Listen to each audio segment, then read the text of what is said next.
Product Formulation, Searching for the Elusive Mission Statement. By John Beasley of Business Research Solutions.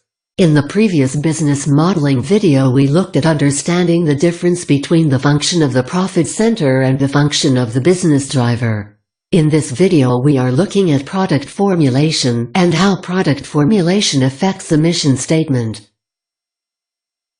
We will begin with a simple mousetrap that we will call the Better Mousetrap Company. All the pieces you see in this photo comprise the physical supply chain for a mousetrap. In the classic business model, the company will buy these parts and assemble a mousetrap. Then take the finished product to trade shows and try to sell the traps at a profit. This is the classic business model that leads to the concept of buying all the parts cheaply and then selling the finished product at a premium. This is the so-called buy low and sell high business model. Using this classic buy low sell high business model, we introduce a number of risks into our business. The time value of money, a factor to account for inflation, and a factor to account for risk. The time value of money simply says that $1 received a year from now or 10 years from now is worth less than $1 you can put in your pocket today. So, what we want to try to do, as best we can, is to eliminate these three factors: the time value of money, the inflation factor, and the risk factor. If we can get rid of those three elements, we can be much more certain that our business is going to make a profit. The reason being, we are going to see how we can take a profit on the mousetrap supply chain, that is the parts of the mousetrap, before the mousetrap is built, rather than taking a profit after the mousetrap is built. Now keep in mind, we are not just transferring where we take a profit in this business model, we are also transferring business risk. Think of it this way: if you buy a car and pay cash for the car, there is absolutely no chance that your car is going to be repossessed because you missed a car payment. In essence, this is what we are doing with our business model. We are cashing out at the beginning of the production process rather than cashing out at the end of the production process. As we look back into the history of the Industrial Revolution, we see that very often companies that were able to dominate their industries did so through product formulation. In the food industry, they put sawdust in hot dogs and sausages to lower their production costs. In the steel industry, companies figured out what they could put into steel that would not compromise the quality of steel, but would lower their costs of production. In the oil industry in the 1900s, they added liquid lead to the gasoline. Liquid lead has a specific gravity of about 9.7, while gasoline has a specific gravity of about 0.73.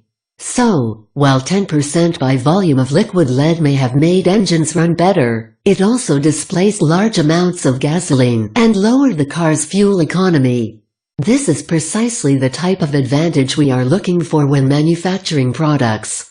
In industries with low profit margins, changing the product formulation by 10% can double profit margins. With our Better Mousetrap Company supply chain, we want to see how we can change our product formulation to change our manufacturing costs and change the way we do business. To begin with, the horseshoe nails are made from copper wire. Probably scrap 12-gauge electrical wire with the plastic casing stripped off. It could be made from used electrical wire. Likewise, the horseshoe nails could be stamped out of used tin cans. A can might produce 400 or 500 horseshoe nails. If the Better Mousetrap Company could get tax credits for recycling used materials in their manufacturing process, this could lower manufacturing costs. If the Better Mousetrap Company could generate enough tax credits, they could use the tax credits to shield their taxable income. Likewise, the wooden base of the mousetrap could be made from recycled plastic bottles. If we used waste plastic to mold the base of the trap, industrial waste could be injected into the molten plastic process to lower production costs. It might be possible to turn the base of the trap into a profit center. This is basically the same idea as asphalt used in paving roads and parking lots. Let us say that we can find enough industrial waste to put into the plastic base such that the Better Mousetrap company is making 25 cents from every trap base that they manufacture. The question becomes, what business is the Better Mousetrap company in? Are they a waste management company, or a manufacturing company, or a parts wholesaler? What is their mission statement? Where is the company making or taking a profit? This type of confusion in manufacturing has become rather common. A company's mission statement can be very elusive. Product formulation will largely determine the success of the business enterprise. If the competition has a significant cost advantage, it is unlikely your business is going to succeed. It is important to look at the production process and see what cost centers can be converted to profit centers.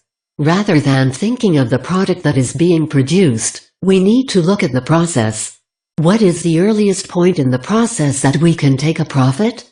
What business model maximizes production of the entire supply chain and not just the final product?